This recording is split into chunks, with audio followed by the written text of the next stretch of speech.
Seeing in near total darkness. You might think it's a superpower, right? But for soldiers, pilots, and rescue teams, it's just standard gear.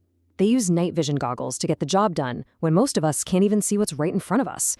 So let's get into it and unpack the incredible tech that makes it all happen. So how in the world do you take the faintest glimmer of starlight and basically turn it into daylight?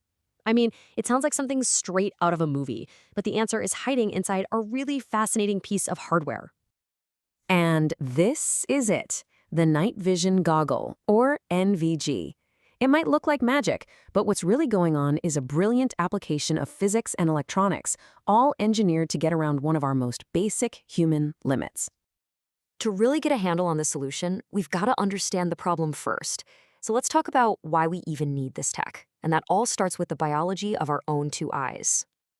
You know, even on a night that seems pitch black, the sky is actually filled with what's called ambient light, from the moon, the stars, you name it. The problem is, it's just way too weak for our eyes to pick up. We're pretty much blind to a whole world of information that's floating right there in front of us. The core technology that cracks this problem is called image intensification. And it's a great name because that's literally what it does. Just think of it like finding a very, very quiet signal and turning the volume knob all the way up until you can finally hear it. Except, with light. Okay, now for the really cool part. Let's peel back the layers and take a look at what's actually happening inside these goggles to make all this work. This view is basically a roadmap for how light moves through the device. It all starts at the objective lens up front, which is like a big bucket for gathering whatever light it can find. Then it sends that light to the image intensifier tube. That's the real heart of the system, where the heavy lifting happens. And finally, the new brightened image gets sent through the eyepieces to the operator. So let's actually follow a single particle of light, that's a photon, on its incredible journey from the night sky through all this hardware until it becomes part of a picture you can actually see. And here's the official journey straight from the technical manual. You see the light entering the objective lens, then bam, it hits the image intensifier. After that, the resulting picture travels through a whole series of lenses and mirrors. That's called a collimator, which projects the image to both eyepieces. So let's zoom in on that middle step, the image intensifier, because it's a wild three-part process. First, as those photons of light come in, they strike a photocathode. This special surface turns those light particles into electrons. Second, and this is the real game changer, those electrons get blasted through a microchannel plate. It's this tiny disk packed with millions of microscopic tubes, and it acts like a massive electron amplifier. For every one electron that goes in, thousands come pouring out the other side. And third, this huge cascade of electrons smashes into a phosphor screen which lights up bright green, converting that supercharged electronic signal back into a visible picture. And that, of course, brings us to the number one question everybody has about night vision. Why green?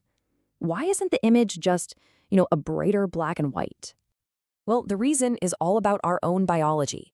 That phosphor screen glows green on purpose because the human eye is an absolute superstar when it comes to seeing shades of green. We can distinguish way more detail, more texture, more subtle changes in green than any other color. So that green tint isn't an accident. It's a deliberate choice designed to work with our brain so we perceive the sharpest, most detailed image possible.